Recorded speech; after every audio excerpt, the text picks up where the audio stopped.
میرا نام تبسم ہے اور شادی کو 5 سال ہو چکے ہیں، لیکن اولاد کی نعمت سے محروم تھی۔ دنیا میں بہت کچھ انسان کے بس میں نہیں ہوتا۔ اولاد اور رزق تو خالص اللہ کے ہاتھ میں ہے، ہم صرف کوشش کر سکتے ہیں۔ قبولیت اللہ کی ذات نے کرنی ہے، آزمائش شرط ہے۔ جب انسان آزمائش سے گزر جاتا ہے تو اللہ اسے سب کچھ عطا کر دیتا ہے، اور جو نہیں ملتا اس کا اجر قیامت کے لیے بچا کر رکھ دیا جاتا ہے۔ میرے شوہر اکثر ہی مجھ سے ناراض رہتے تھے، انہیں اولاد کی بہت خواہش تھی۔ کیوں نہ ہو، اولاد دنیا کی سب سے خوبصورت نعمت ہے، مگر خواہش تو میری بھی تھی، لیکن اختیار میرے پاس کہاں تھا؟ اختیار تو اللہ کے پاس ہے، بس یہی میرے شوہر کو سمجھ نہیں آتی تھی۔ میرے شوہر کا نام عرفان تھا، وہ نوکری پیشہ تھے۔ میری ساس حیات تھی، البتہ سسر کا انتقال ہو چکا تھا۔ ایک جیٹھ تھا، وہ اپنی بیوی بچوں کے ساتھ الگ رہتا تھا۔ 2 نندیں تھیں، دونوں شادی شدہ، اپنے گھر والی تھی۔ سب کے بچے تھے سوائے میرے۔ میری ساس ہر وقت ایک ہی راگ الاپتی رہتی تھی، اللہ میرے آنگن میں بھی پھول کھلائے، میرے بھی سونے گھر میں کہہ کہے گونجے۔ ایک دن میرے شوہر جاب سے واپس آئے، عشاء کا وقت ہونے والا تھا۔ میں نے دروازہ کھولا، وہ گھر کے اندر داخل ہوئے۔ میں نے سلام کے بعد کہا، آپ نے آج بہت دیر کر دی، ورنہ تو مغرب تک آ جاتے ہیں۔ وہ بولے، دوستوں کے ساتھ بیٹھا تھا، اتنی جلدی گھر آ کر بندہ کرے بھی تو کیا، ایک دوسرے کا منہ دیکھے اور بس کھانا نکالو، مجھے بھوک لگی ہے۔ میں نے کہا، جی اچھا۔ میرے شوہر منہ ہاتھ دھونے لگے، میں نے کھانا ٹرے میں رکھا اور کمرے میں لے گئی۔ میرے شوہر نے ٹی وی آن کر کے خبریں لگا دی، وہ صوفے پر بیٹھے ہوئے تھے۔ میں ان کے سامنے جو ہی ٹیبل پر کھانا رکھا، انہوں نے برا منہ بناتے ہوئے کہا، تبسم، کیا میں نے اس مہینے راشن میں لوبیے کی دال لا کر غلطی کر دی تھی؟ ہر تیسرے دن لوبیے کی دال بنا کر سامنے رکھ دیتی ہو۔ میری ساس بھی وہیں بیڈ پر بیٹھی ہوئی تھی۔ میں نے ان کی طرف دیکھا، کیونکہ ساس کی فرمائش پر میں نے لوبیے کی دال بنائی تھی، مگر میری ساس نظریں چرا گئیں اور کچھ نہ بولی۔ میرے شوہر روٹی کھاتے ہوئے بولا، تنگ آ گیا ہوں میں، میرے لیے بس یہی رہ گئی ہے، پھنڈر بھینس۔ پھنڈر بھینس؟ میں یہ لفظ پہلی بار سن رہی تھی۔ میری ساس کے بھی کان کھڑے ہو گئے اور وہ بولی، پھنڈر بھینس؟ یہ کوئی نئی ڈکشنری نکال لی ہے تو نے؟ اس کا مطلب کیا ہے؟ میرے شوہر بولے، امی اس کا مطلب ہے ایسی بھینس جو نہ دودھ دے سکتی ہے اور نہ اس کی اولاد ہوتی ہے۔ اماں تو خود بتا،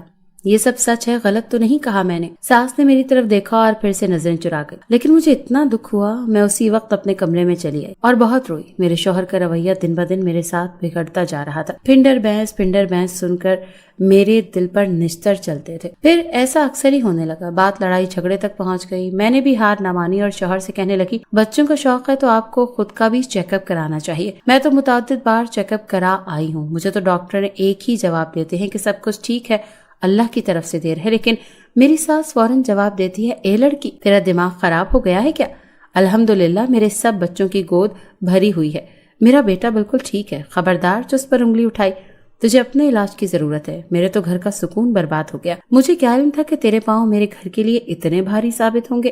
پھر جب میری ساس شروع ہوتی تو اس کو چپ کروانا میرے بس کی بات نہیں تھی۔ ایک دن میں ناراض ہو کر امی کی طرف آ گئی۔ میں آنسو پہنچتے ہوئے گھر کے اندر داخل ہوئی۔ امی نے مجھے اس طرح روتے ہوئے دیکھا تو میری طرف دوڑی چلی آئی اور بولی، ارے تبسم، میری بیٹی کو کیا ہوا ہے؟ امی نے مجھ سے میرا پرس لے لیا۔ میں امی کے گلے لگ کر رونے لگی۔ امی مجھے کمرے میں لے گئی اور چپ کرانے لگی۔ دل ہلکا ہوا تو میں نے امی کو ساری رودات سنائی۔ یہ سب سنتے ہی امی کو بہت غصہ آیا اور انہوں نے کہا، تبسم، تجھے کہیں جانے کی ضرورت نہیں ہے، تو یہیں میرے پاس رہ، میں بھی تو دیکھوں کہ عرفان کو تیری ضرورت ہے یا نہیں۔ شام ہوئی تو میرے شوہر کا فون آ گیا۔ امی نے انہیں کہا کہ شام ہو گئی ہے، اسی لیے تبسم کو اکیلے تو نہیں بھیج سکتی، ہاں تم آ سکتے ہو تو آ کر لے جاؤ۔ امی نے اس پر ظاہر نہ کیا کہ میں نے امی کو کچھ بتایا ہے۔ امی نے خلیل چچا کو ایمرجنسی گھر بلایا اور انہیں بھی یہی بات بتائی کہ عرفان میری بیٹی کے ساتھ زیادتی کر رہا ہے، اگر اسے اولاد کی اتنی ہی خواہش ہے تو صرف میری بیٹی ہی ڈاکٹر کے چکر کیوں لگائے، وہ بھی تو اپنا چیک اپ کروائے، اپنی رپورٹ مجھے بھی لا کر دکھائے، تب میں کوئی فیصلہ کروں گی۔ خلیل چچا رشتے میں میرے شوہر کے چچا لگتے تھے۔ کہنے لگے، بہن تم فکر نہ کرو، عرفان آنے والا ہے، میں خود اس سے بات کرتا ہوں۔ اتنے میں میرے شوہر آ گئے۔ امی میرے شوہر سے خاصی ناراض تھی۔ خلیل چچا نے انہیں شرمندہ بھی کیا، لیکن